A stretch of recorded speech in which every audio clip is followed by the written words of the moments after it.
This is CSCE 611, and I am Jason Bakos. Alex is passing out the syllabi. I think everyone have one? Cool. Hey. Okay, so I'm going to go through the syllabus real quick, and then I'll dive into the first lecture. So the syllabus starts out with the catalog description, and then we have the meeting times here. This course is split into two sections. Both sections meet in the Coliseum on Monday.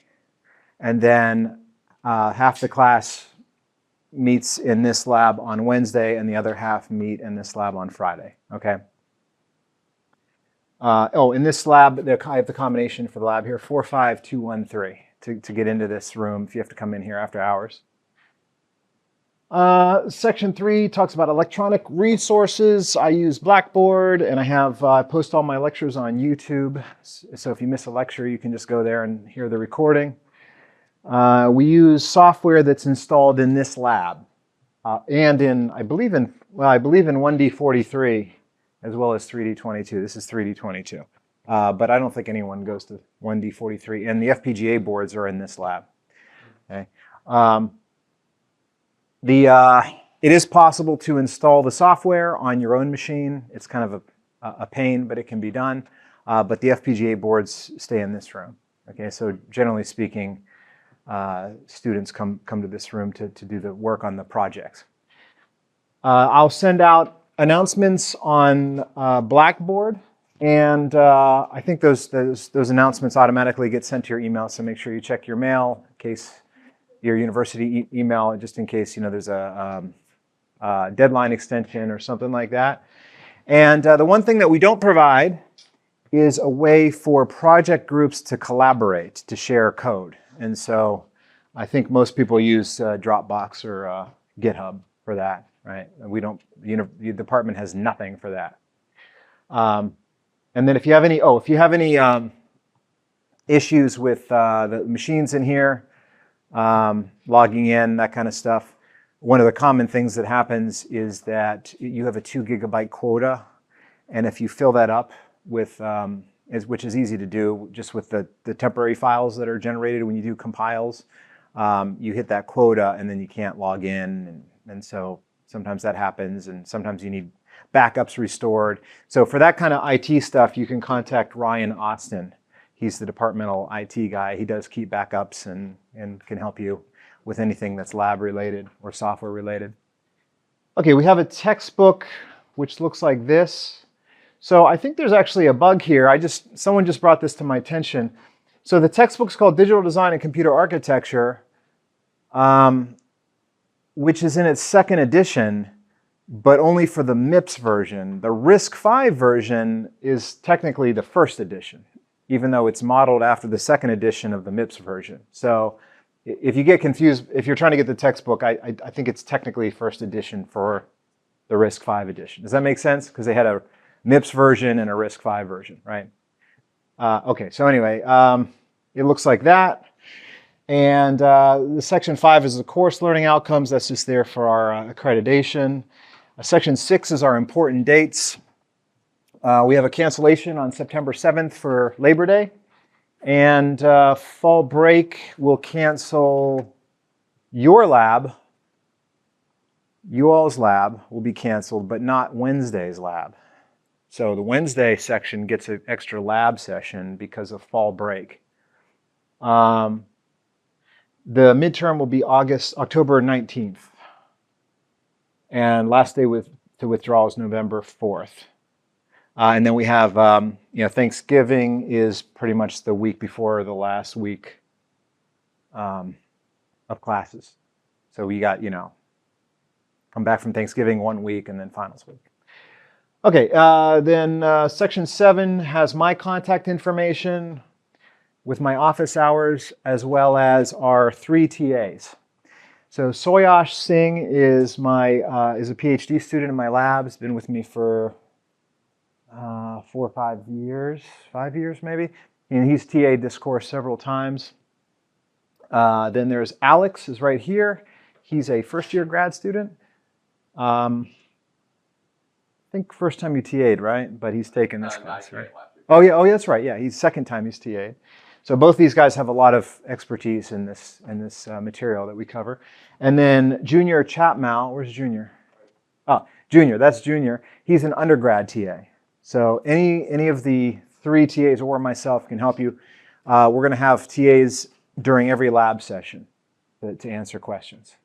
Okay, just walking around and to give you help with the boards or the tools. The tools are hard to use. The CAD tools are powerful and they're industrial CAD tools, but you know they're often hard to use. They come off like they're written by a high school intern or something. So those are the people that can help you out. Oh, Sorash is in my lab. His office is in my lab in the Story building, room 2236. But Alex and Junior are sort of just at large. So if you need help from them outside of class, they'll meet you here. Okay. All right. So the grading structure, 40% of your grade will come from projects, and that grade will be shared with your partner. So you'll work in teams of 2 unless you really want to work alone. Okay? 60% of your grade will come from quizzes and exams, and that's obviously an individual score. The quizzes are going to be given on Blackboard, and they're just multiple choice. And the quizzes are 15% of the grade, and then the midterm and final are just traditional paper and pencil exams given in the classroom. Okay? If you're a grad student, if you're getting grad credit, is anyone getting grad credit? Oh yeah, Devin, okay. Yeah, there's an extra lab for you, lab 5. Okay? Yes? Okay, yeah, so you'll have to do an extra lab. Okay, so in order to get grad credit, the university mandates that you have to do more work than the undergrad. So we have an extra lab, which I think is a pretty cool lab. It's basically modifying your CPU to execute 2 instructions per cycle. VLIW, yeah. So VLIW stands for Very Long Instruction Word. So it's a way where your software is pre-scheduled or pre-processed such that the assumption is that pairs of instruction will be executed instead of single instruction. Pairs of instructions will be executed in parallel, I should say. So nominally, it doubles the performance of your CPU, although in practice, the goal is 30% improvement. Okay. Yes? Just for the exam, can you tell us the format they'll be in, multiple choice? There's short answer. Yeah, like code, you have to find the bugs in the code or answer questions, or I'll ask you, like, here's a pipeline, what instruction is in each stage of the pipeline in each cycle, that kind of stuff. Yes? Is the final communicated? Yes. Okay. Yep. Okay, so then we have a schedule. This schedule should be fairly accurate, so you know exactly what's going to be covered. And by the way, I post all my lectures on YouTube, and I've been doing that for 10 years. So you can literally go back and see what I did last year. The course has remained mostly unchanged for the past few years. We kind of achieved sort of a nice rhythm in here. We might make a few small tweaks to the way that we test the CPUs, but in general, it's pretty much like it was last time. The goal is to learn System Verilog, which I'll talk more about in the lecture, and then design a CPU from scratch with it. So the schedule is here. I've got a column for week, so this is the date of each Monday this semester. And then there's a column for lecture, what we're covering in lecture in the Coliseum. And then there's a column for lab, what you'll be working on in the lab in here. And then there's also a quiz column, which shows when the quizzes will be due, when the quizzes will be given. So the quizzes will be assigned on Monday, they'll be due on Friday of that week. You'll notice that out of the 6 quizzes, 2 of them are sort of at the beginning of the semester and 4 are at the end of the semester. And the reason for that is, well, I'll get to that in a minute.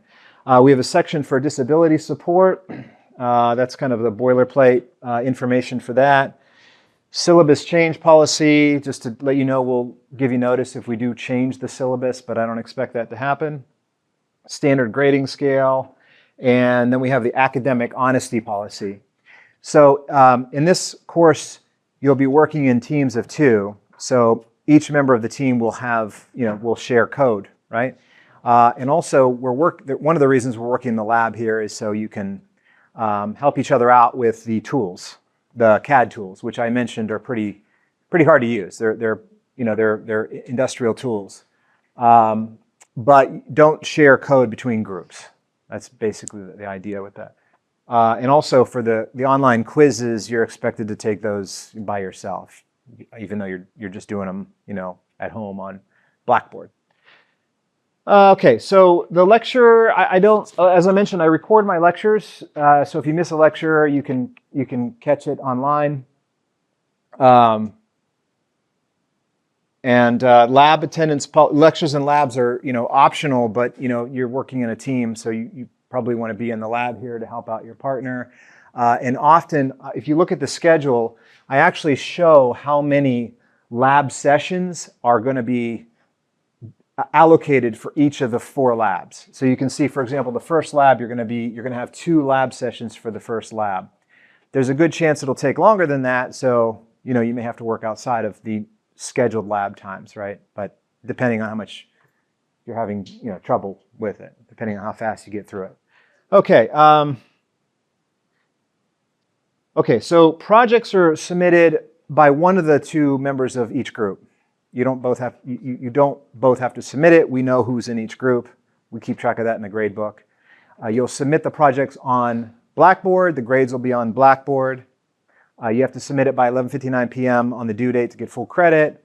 If you're late, it's 10% per school day with a cap of 30%. So even if you wait till the last week to submit all your projects, there's just a 30% late penalty. That, you might say, why so lenient? That's because they build on top of one another. So if you get behind on one, you're going to get behind on all the subsequent labs as well. You can't, skip one and get the later ones on time. It's just not possible. So that's why we have that late policy. You can only submit one version of every project. Projects have to compile and run to get credit. And there's a cutoff date of December 4th, which is the last, basically the last day of the semester. Okay. Any questions? Okay, great.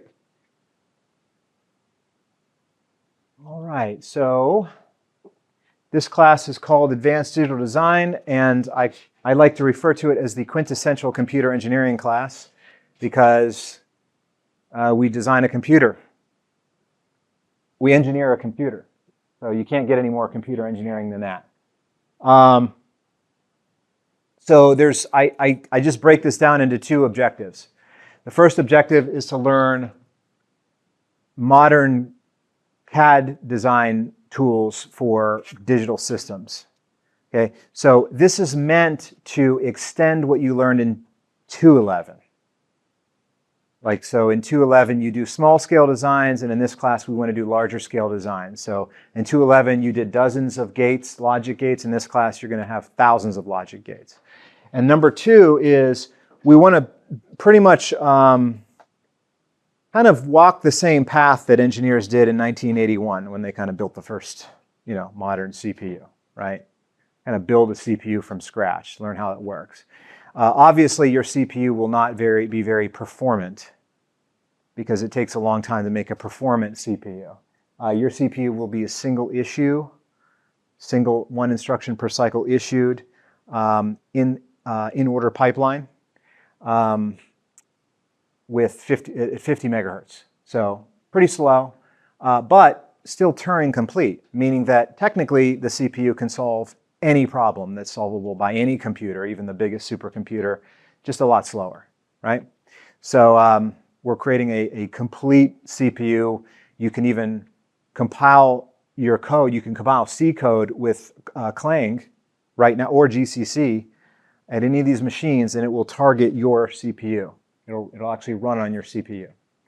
Okay, so now this is the part where I talk about 211. So historically in 211, and in all digital design courses going back to when I took it, when I was in school, we had this, we learned the methodology, which was that you would come up with some function that you want your circuit to solve, right? And typically that would be defined as a Boolean logic equation, right? So that's called the behavior. That's called the behavioral description of the circuit, right? And then you could take that Boolean logic, and you should have learned that you can map this to a schematic of logic gates. So this is called the structural description, right? So you go from a mathematical description to a structural description. And then the other thing you should have learned in 211 is that you can take either one of these representations and you can map it to other gates and get an equivalent functionality, right? So in this case, we have this Boolean logic equation, and we have this one, and they both do the same thing, but with a different number of gates. Now, in the case of an FPGA, which are the devices we're targeting, and I'll talk more about those, they have a limit of having logic gates of 6 inputs. They have a constraint of a 6-input gate. Now, you can have a gate with less than 6 inputs, but you can't have one with more than 6 inputs. So, for example, if you have a sum of products here, a Boolean equation, a sum of products, where you add a bunch of products up. When I say add, I mean or a bunch of products, and when I say products, I mean anded min terms. If you add a bunch of things up in Boolean logic, you end up with the necessity of having an OR gate that kind of fans all those products in. You know, it accepts inputs from all the min terms, right? But if there's more than 6 of those, then you can't actually create, for example, a 7-input OR gate on an FPGA. So you have to go through this mapping process to convert either the logic or just the schematic into an alternative form where you have less gates or smaller gates or whatever the case may be, right? So this is called mapping. So the intent here is to introduce these terms. This is called behavioral description. This is what's synthesized into a schematic.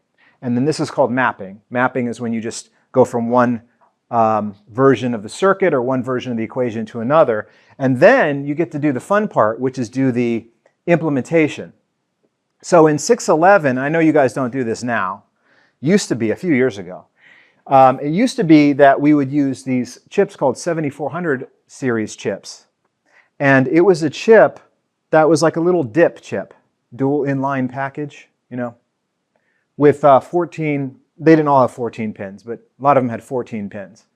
And what you had on that chip was, in this case, notice there's 4 NAND gates on there, right?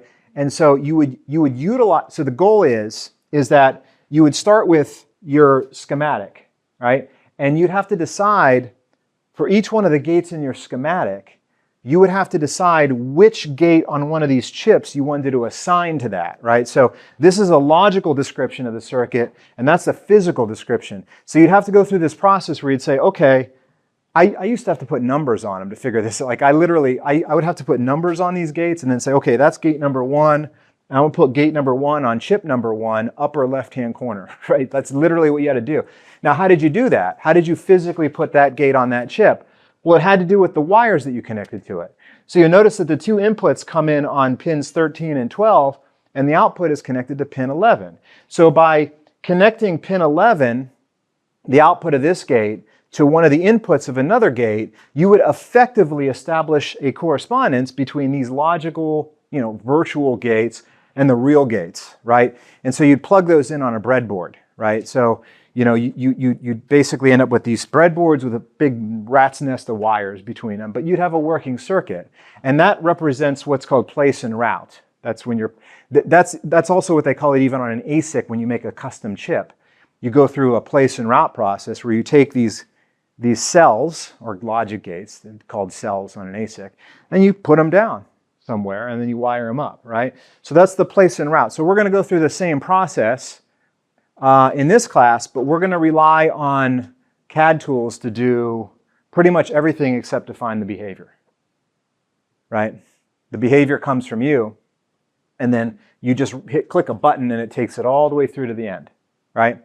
Now, how do you define behavior? Do you do it with, well, let me table that for a second. So as I mentioned, we got the breadboard here. That's what it used to look like. Back in my day, you'd plug all these things in, right? And then the problem is that you're limited here to about a dozen logic gates, right, per breadboard. And then, we used to have like 4 breadboards, but at some point it got ridiculous, like all the breadboards, right? So you're kind of limited to really small designs, but it's a great learning experience.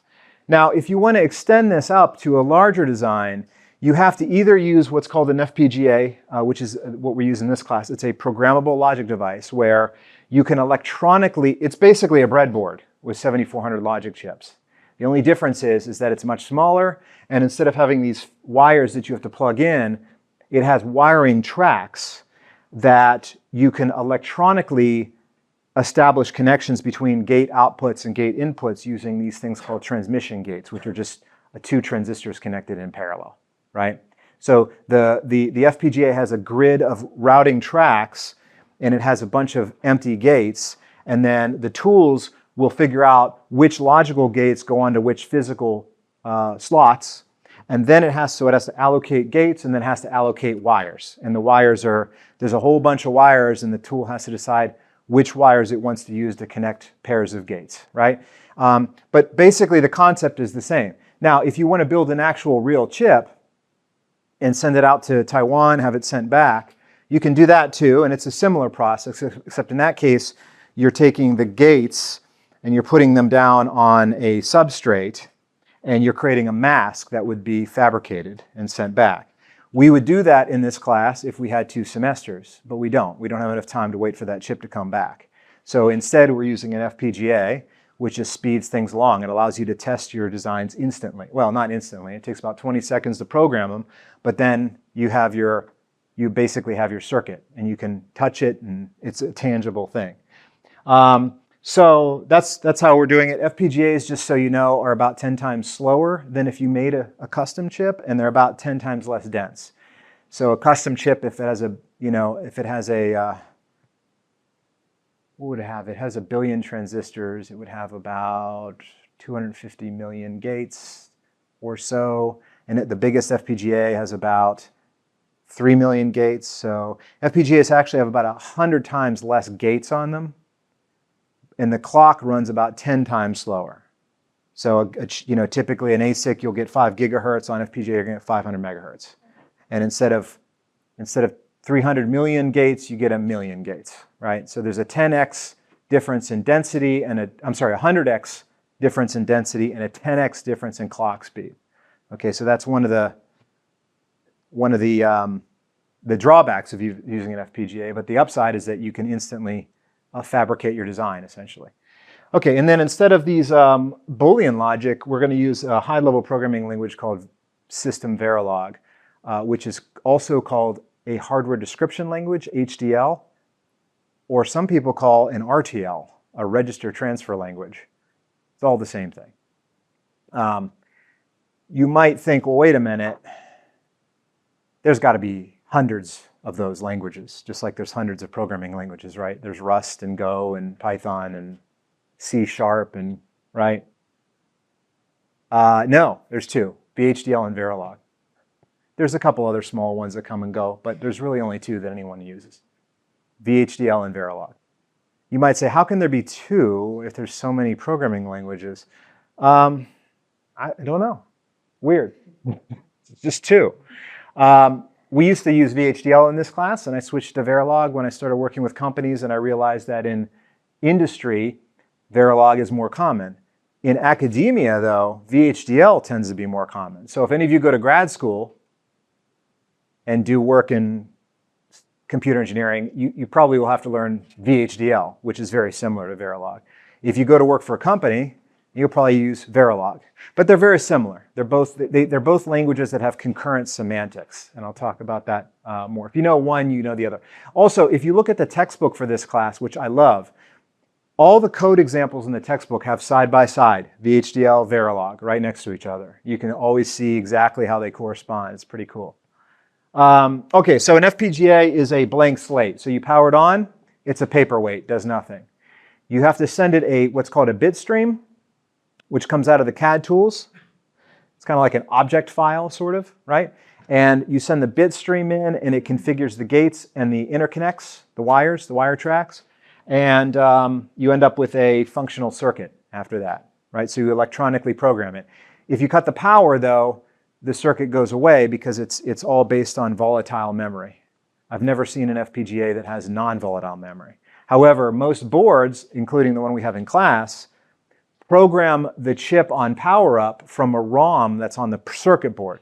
So when you power up these boards, it actually programs the FPGA from a flash chip that's on the board, but the FPGA itself is a volatile memory, right? It has to be powered, okay? All right, so I mentioned we want to build a CPU. So just to give you some context what that looks like. So this is the CPU design from 212. So I mentioned that we're extending 211, but we're also simultaneously extending 212. So we're extending 211 by teaching you new hardware tools, to new design tools, but we're extending 212 because we're taking the CPU that you learned in there and we're going to build it, right? So this is the CPU you built or you studied in 212. It's the MIPS CPU. And it has a register file, a control unit, and an ALU, right? The main pieces of a CPU. So how do you build that in this class? There's two ways. So they have this thing called use VHDL. Verilog, system Verilog. And you can build it in using two styles. They have this stuff called structural HDL, which is where you instance a module and connect the wires on it, the pins, right? So in this case, I have a control unit.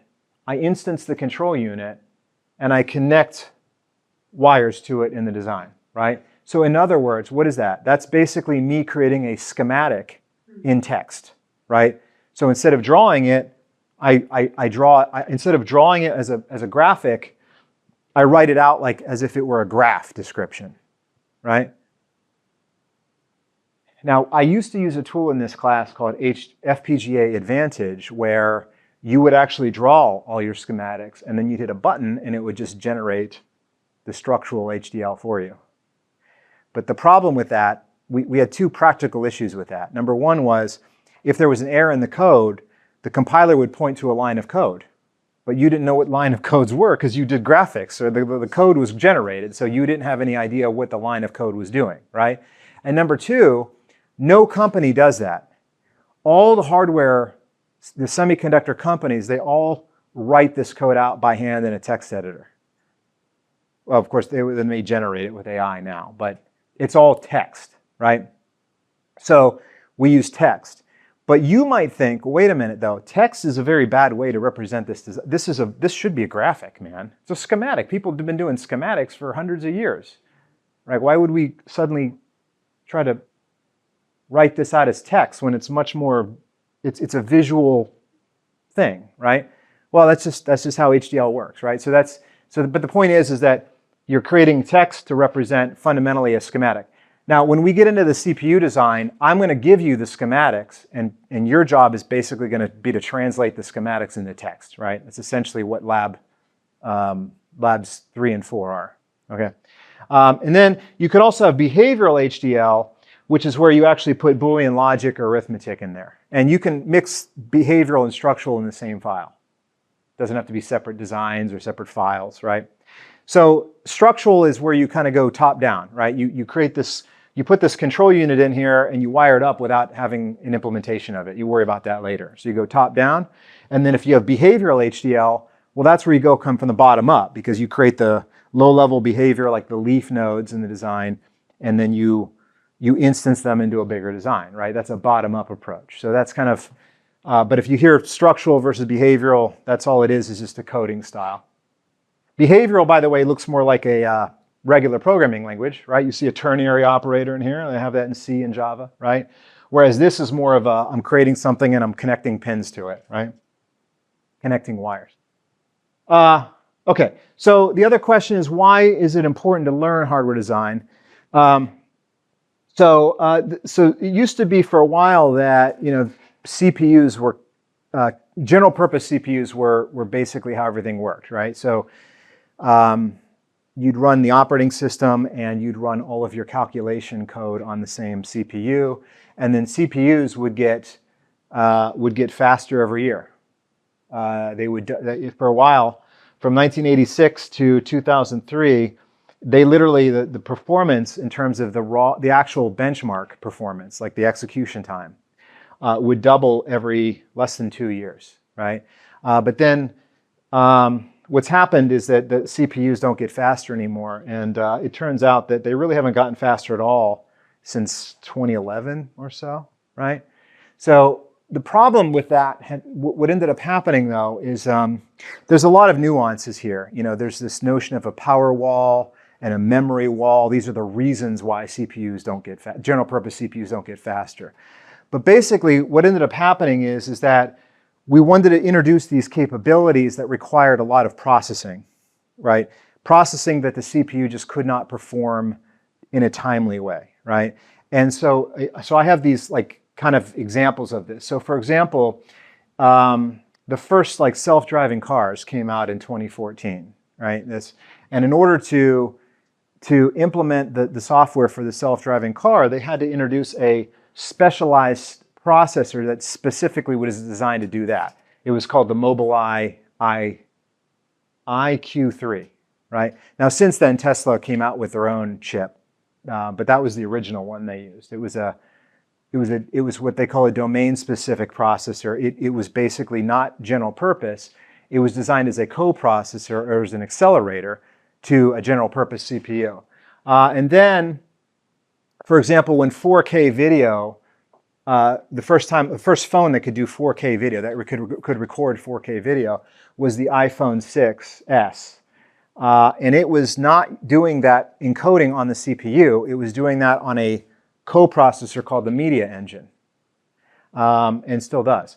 And then when they came out with Face ID, that was performed on another coprocessor called the Secure Enclave.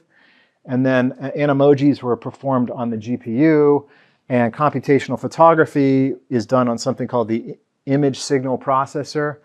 And now the latest one, which is kind of amazing, is the live translation, where it translates foreign languages in real time on the Apple the AirPod Pro. And the way that works is it actually is running a real-time large language model on the phone, not in the cloud. It runs it on the phone. It uses the neural engine that's on your phone. So the point of this is that none of these capabilities would exist had it not been for somebody designing a piece of hardware specific to run that application, an accelerator. Now you might say, well, we didn't learn about those in school. I mean, what is the instruction set architecture for the image signal processor? Does it use a RISC or a CISC architecture? What's its cache look like? Does it have a branch predictor? Unclear. No one knows. It's a secret. We don't teach that. All we teach in architecture is regular classical architecture for general purpose processors. I have no idea if that thing has a branch predictor, or it can execute more than one instruction per cycle, or if it uses vector instructions, or if it does speculation, or if it runs Tomasulu's algorithm. It's a secret. Every one of these coprocessors is a secret. No one knows anything about any of them, except for Apple, right? So, but every one of them was a from scratch hardware design that someone made. So back in the old days, if you wanted a faster computer, you just bought the next generation of CPU, whereas now you have to design a new processor for it, basically. And so there's a lot more jobs in hardware design now than there used to be 20 years ago. And so you can see that this is the actual Apple chip. Apple doesn't release these die photographs, so people have to bootleg them. But basically, what I've highlighted here is the actual CPU area, which only accounts for about 12%. The other 88% is all these special processors for all these functions.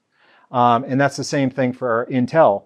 Intel makes a general purpose processor, but even them, in 2010, 72% of the chip was CPU. And then in 2013, it was 47%. And in 2015, it's 20%. So the CPU basically is responsible only for running the operating system. And all the computation is done by coprocessors, even on Intel CPUs, believe it or not. So chips are getting bigger, but those extra transistors are going towards these weird processors, not towards the CPU. CPUs are an afterthought now. because CPUs don't get faster anymore. Okay, so in this course, we are using an FPGA. We're using this board. This will probably be the last time we use this board. They unfortunately discontinued it. And people tell me, why are we, that's an old FPGA board. Why are we using this one still? It is old, but the nice thing about it is there is no other board on the market with as many components as this has. It's funny because whenever Alex and I get a PCB manufactured, you can send a design in and get a PCB made for like 50 cents. But the minute you say, I want to have 10 chips soldered on, now it's $500.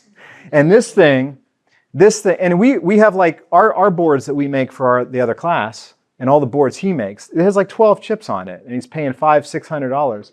This thing has hundreds and hundreds of chips on it, and modules and switches and buttons and 7-segment displays and connectors and memory. This thing has SRAM, DRAM, soldered flash RAM, SD card reader. It has an intelligent IR transceiver. It has a sound chip. It has a VGA chip. It has a USB host device chip. It has a high-speed mezzanine connector and an LCD display. And you can't get boards like this anymore. And if we try to make this, send it off to GLC PCB, it would be $11,000 to make one of those. So they were cool, because it gave us a lot of things to play with. And they're really great for teaching. But, people don't want to burn the calories anymore to make that kind of board. And the supply chain as it is you probably couldn't even get all those parts. So the next year we'll have crappy boards, but we still got the good ones. But anyway, so getting back to what I was saying about the quizzes. In this class, the first 2/3, meaning the first 10 weeks, are basically a vocational school type of class where we're essentially teaching you a language, a programming language, right? It's a skills training class. Why? Just so we can give you the experience of designing a CPU, right? There's not many other universities that have you build a CPU from scratch. So when you're at your job interview, remember, tell whoever's interviewing you that you designed a pipelined RISC CPU from scratch and then ran your software on it. And the guy from Stanford that interviews and MIT will not be able to say that. I know that because I've talked to former students who had cohorts with students from those other schools. That's the reason. In the last third, the last 5 weeks, I am going to then switch gears and teach this as a traditional topics concepts class, right? That gives you a time to finish your CPU out in the lab while I teach these concepts in here. That's why the quizzes are pushed more towards the end of the semester, okay? Make sense? Okay, let's see. Okay, so let me review a few things. So in this class, I mentioned you can use a compiler to generate your software for your CPU. However, the way that we have the course set up is we want you to write the software by hand in assembly code, right? Because that way, when you're debugging your CPU, you're actually watching the state of your CPU evolve as the instructions are executing, and you know what the instructions are supposed to be doing because you wrote the instructions. The compiler didn't generate them, right? So you guys learned about assembly language in 212, but I have been told over the years that you forget that stuff because that was 2 years ago. And you don't use assembly language in any class except for 212 and this one. So I will review that. And also I'm going to show you that there is a difference between MIPS and RISC-V. So I'll introduce those differences too.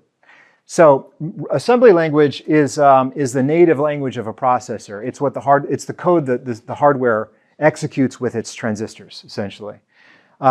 Nobody writes assembly language in their job. No one has a job writing assembly language because that has been replaced by compilers, right? Just like software, no one writes software anymore. That's been replaced by LLMs, right? So why are we teaching it? Well, the reason we teach it is because basically the purpose of a CPU circuit is to execute these instructions. So you have to understand what the instructions are supposed to be doing. So the point is not to learn to become an expert assembly language professional programmer. The goal is to understand enough to be able to implement the underlying circuits that implement that language, right? So this is called the architecture, which is basically the assembly language. And this is the microarchitecture, which is the circuits under the hood that execute that assembly language, right? So typically, assembly languages are public information.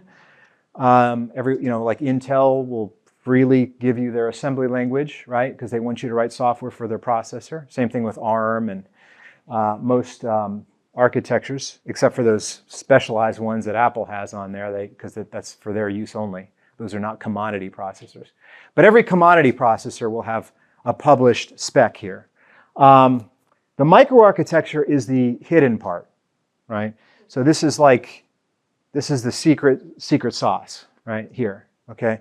So this is really the reason why we use RISC, because technically, if we were implementing an Intel CPU in this class, it would be illegal, right? You're not allowed to do that. You could be sued for that. You can't just build your own Intel processor, but you can learn the Intel assembly language, right? RISC-V is an open ISA, so anyone can make their own RISC-V processor legally.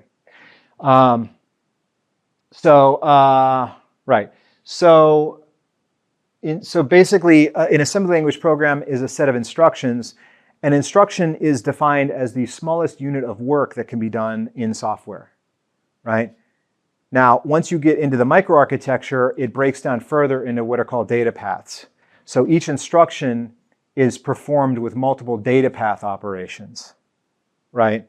And so the data path becomes the smallest unit of work. It's what you do in one clock cycle. But at the software level, one instruction is atomic, right? It's the smallest unit of work that can be done, one instruction. So basically the idea is you take your high-level code and you break it down into instructions.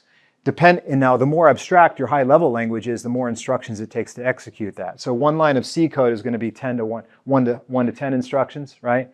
One line of Java code may be 10 to 100 instructions, and a line of Python code is like 1,000 instructions, right? But the point is that you take that one line of high-level code and it gets kind of mapped out to a corresponding set of low-level instructions that are executed. And the instructions are identified by their mnemonic, like adds, they're like a little English term. Instructions were originally designed for punch cards. Like paper, you used to have to punch these out on punch cards. And on a punch card would just be a grid, and each row of that grid would be an instruction. And then depending on which holes you punched, you could define different instructions. And that's essentially, it's exactly how it still works. The only difference is instead of holes, they're bits. So the binary representation is literally a one-to-one map to a punch card representation. So it hasn't really changed. So what about RISC-V? Okay, I want to mention a few things about this. RISC-V is very similar to MIPS, which you already learned. Basically, there's a minimal number of differences to make it a distinct architecture, right? So it doesn't step on the toes of MIPS, right? They changed the minimal amount not to get sued, essentially. But they also went back and they fixed a couple of the annoying things in MIPS that I thought were annoying. So for example, MIPS did not have a consistent location for its destination register. Sometimes it used the RT field, sometimes it used the RD field. In MIPS, in RISC-V, they always put the destination register in the same spot in every instruction, if it has a destination register. They got rid of the stupid shamped field. I don't know if you remember that from 212. So there was a shift amount field, and that's gone. That was stupid. No zero extending of immediates. We used to have to worry about, well, is it sign extended or zero extended? Nah, everything's zero extended now. Everything's sign extended now, right? And then MIPS had these. Sometimes you could jump without a return address, and other times you have a return address. There was a jump and link. They simplified all that. Every jump now writes a return address. So if you don't remember any of that, that's fine. Don't worry about it. If you do remember those details of MIPS, these are just the differences. But RISC-V is still a RISC instruction set, and RISC stands for Reduced Instruction Set Computer. So basically the idea is that there's this trade-off where the amount of time it takes to run a program is the number of instructions multiplied by the time for each instruction, right? So it used to be back before compilers were good. Compilers are really good now. But there was a time compilers weren't so good and people used to have to write assembly code. And in order to ease the burden on the programmer, you want to minimize the number of instructions, right? Because that's the number of punch cards. Right? So you'd have a stack of punch cards this high. You want to try to keep that, minimize that, right? So how do you keep the number of punch cards low? You minimize the number of instructions, which meant that every instruction did a lot of stuff, right? Right? It was responsible for a lot of stuff. But they took a long time to run each of those instructions, right? Well, when RISC came out, they said, hey, compilers are good. No one's going to write assembly language anymore. Let's have the instructions be very primitive, do a little bit of work. And then we'll have a lot of instructions, but that's fine because no one's typing them out, right? Plus, memory is cheap, so we don't have to pay for the memory for them, right? So, and the bonus is that every one of those instructions can be really fast, right? So when you do this equation, instructions per program times times per instruction, you get more benefit from increasing this term and decreasing that term than you would in the opposite direction, right?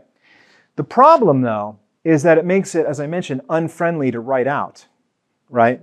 So it's kind of torturous to write it, which means that your job in this class, when we're just going to have you write little programs, really tiny programs, just for basically they're test benches for your CPU. But your experience writing those programs is actually going to be a lot worse than the punch card programmers of the 60s because they didn't have to break everything down into such minute steps, right? In other words, the guy that programmed the Apollo moon lander, much easier job than this class, right? Because those one instruction did a lot of stuff, right? Whereas in this class, it does very little. Let's see here. So the other thing about RISC-V is that they've broken it down into what they call instruction modules. So you don't have to implement all of the RISC-V instructions. So when AMD comes out with a new x86 processor, they got to put all the x86 instructions in there, right? All thousands and thousands of them, right? Even the ones that no one ever uses anymore. But when you make a RISC-V processor, you can choose from a menu, a repertoire of different groups of instructions, and you can just implement those. And then once you decide that, each one of these has a code, and you put these in the code for the instruction set. So you can say, I made a RISC-32, RISC RV64I, FD, C, and V. Right? What does that mean? Well, I have the FD, C, and V modules in there, right? That way you can use those. So what does that mean? That means that there's a base instruction set of only 47 instructions, of which we're only doing 13. And then if you want to add, for example, multiply and division, that adds 8 instructions. If you want atomic memory operations, that's 11. If you want single precision floating point, that's 25. If you want compressed encodings, that's another 36. If you want hypervisor support for virtual machines, that's 2, I guess. I expected more. But yeah, so these are all the options you have. In this class, we're basically just going to do RV32I, actually just a subset, and we're going to add a subset of the M instructions. Okay? So we're not going to be compliant because we're not going to put all the instructions in, although it wouldn't be hard for you to do that.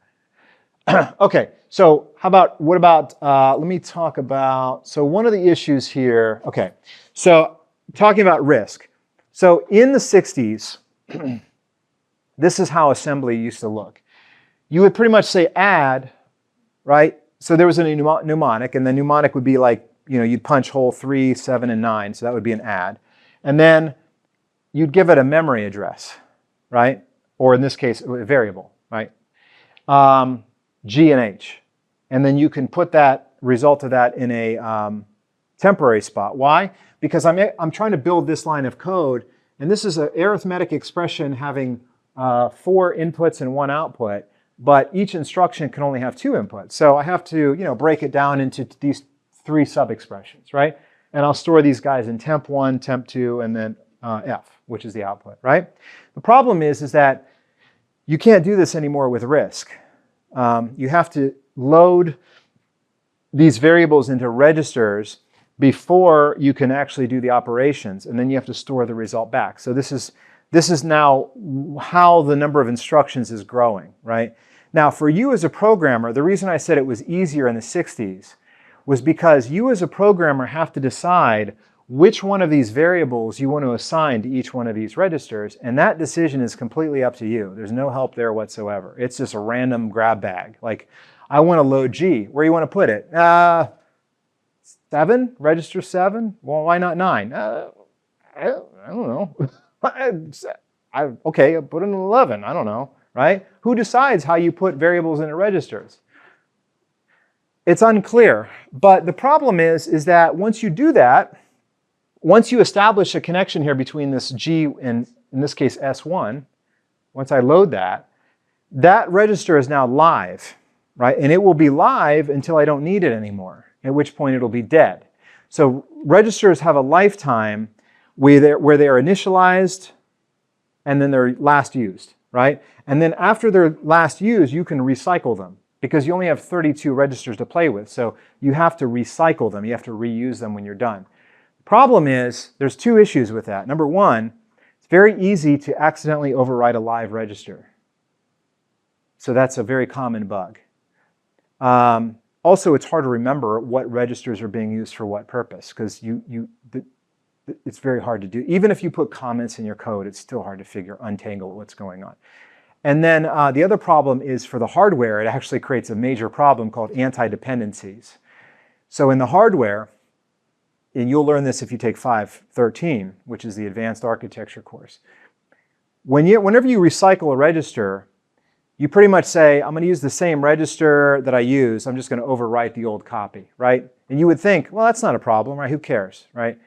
The problem is that even though you're overwriting a register that's already been used, it still introduces an ordering constraint. Because if the CPU tries to reorder those instructions, even though they are not actually dependent on one another at all, they have an anti-dependency, meaning that if you move the reusing instruction up, you change the order, it'll break your program, right? So this notion of reusing registers creates problems for the CPU when it wants to reorder the instructions, right? And that's why in reality, these are actually, all these registers in your code are actually virtual registers. There's typically a CPU will rename those registers to physical registers in the hardware that you don't know about, right? It uses register renaming to avoid these anti-dependencies, right? Now in our CPU, we're not going to do that. We're just going to use physical register numbers. But keep in mind, if you really wanted to make your CPU faster, you want to start so it could rearrange the order of instructions to speed up. You know, basically, the idea is to allow instructions to cut in line. If you have an instruction that's waiting and one of the instructions behind it can go, let it go, right? But when you do that, you change the order and thus you introduce this issue. Okay, anyway, so here's an example of what I was just talking about. So I have A equals B plus C times D plus B, right? So the first thing I do is I load B, I load C into T0 and T1. I do my add, which is that sub-expression, and I assign T2, right? I mean, why? I don't know, just T2. Just picked it out of the air. Then I load D into T3, and then I multiply. So I'm going to do the multiply, which is this sub-expression, right? And I put the result of that into T1. This is a temporary holding spot for the intermediate value, right? And then I store, and then I do an add, right? And then what am I doing? I'm adding B, right? And B was in T0, right? And then I store the result back to A. Problem is that there's actually a bug here because what ended up happening is this B, you'll notice B shows up twice, right? So I used B at the beginning, I put that into T0, right? And I assumed that after here I took T0 and added it to T1, I figured I'm done with that one. I'm done with T0, it's dead, right? But it wasn't dead because I needed that B again at the end, right? Because B shows up twice.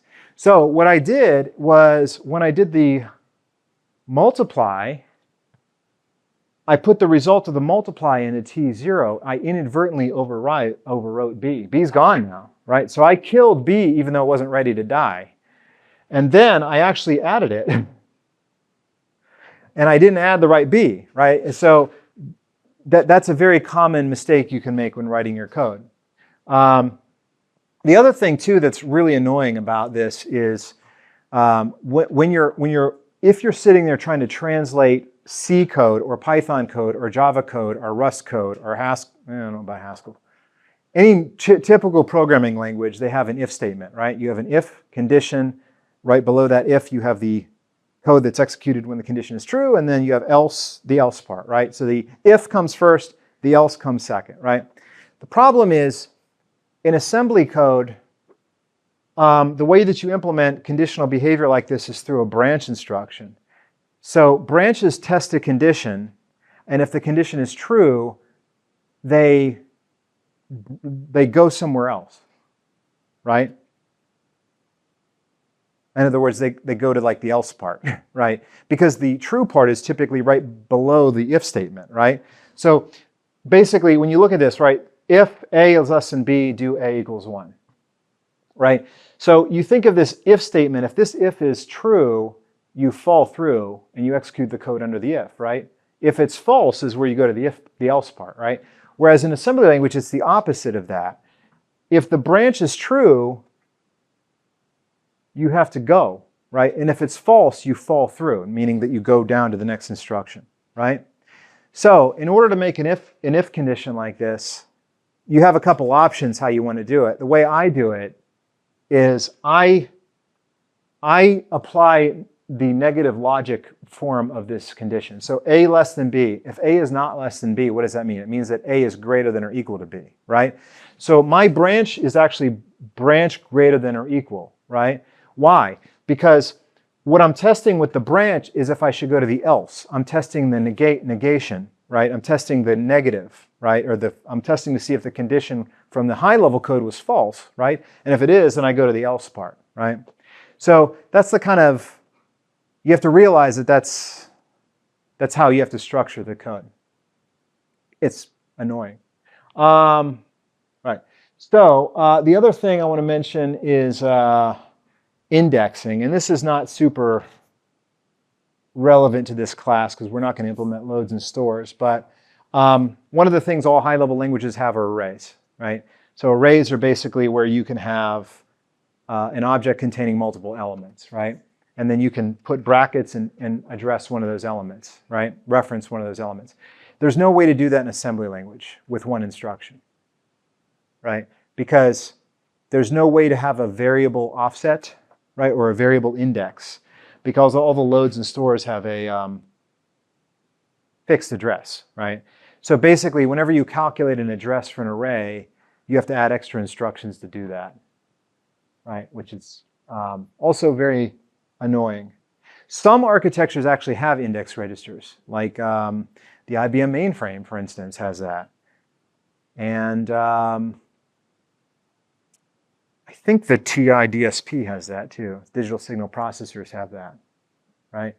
But regular RISC CPUs don't. Why? Because index registers are in violation of the spirit of RISC, right? RISC says you're not allowed to do index calculations in one instruction. That would be a CSCE architecture, a complex instruction set architecture. So that's another thing that tends to inflate the number of instructions. Okay, let me go back here. Did I miss anything? No, I don't think so.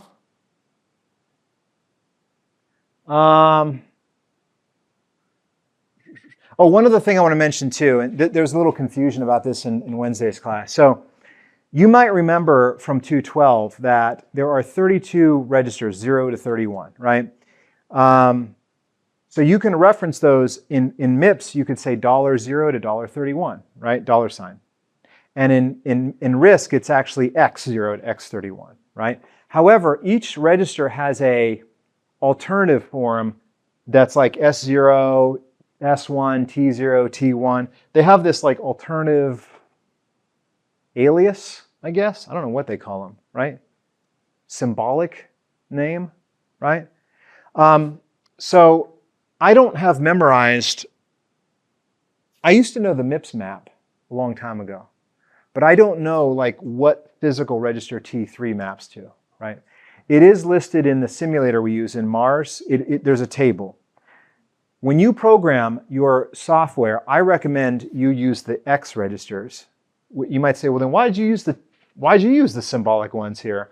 I don't remember what my rationale was for that. But if I probably should go back and change these to X registers. The reason is again, this is when you're debugging your hardware. It's better to know what physical register you're writing because you can track that inside the simulator, in the hardware simulator, right? You want to check how the state of your register file changes as your code runs. And if you've got T3 and T1, it's kind of hard to do that. You don't know what register to look at, right? So I actually recommend you do it the X registers. This is the wrong way to do it, okay? But if you go into a debugger like GDB, debuggers actually show this version.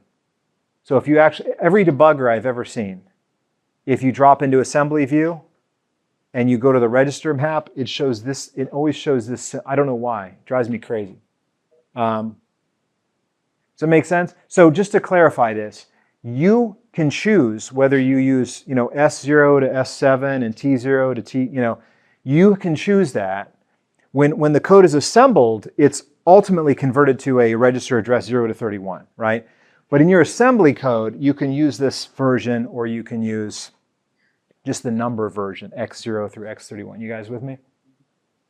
Technically, X is, I think technically if you use X registers, those refer to the 64-bit registers.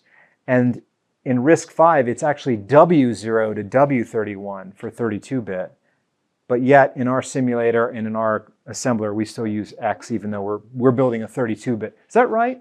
Isn't X 64-bit and W is 32-bit? I always thought X was 32, but I don't know. May have to double check that. But anyway, we use X0 to X31 in this class, okay? All right, so anything else? I have a few examples here, but I'll wait till Monday to cover that because this is where I ended in the other class, the other section, okay? So yeah, we'll end a little bit early and we'll see you all in the Coliseum on Monday, okay? All right, thank you. Have a good weekend.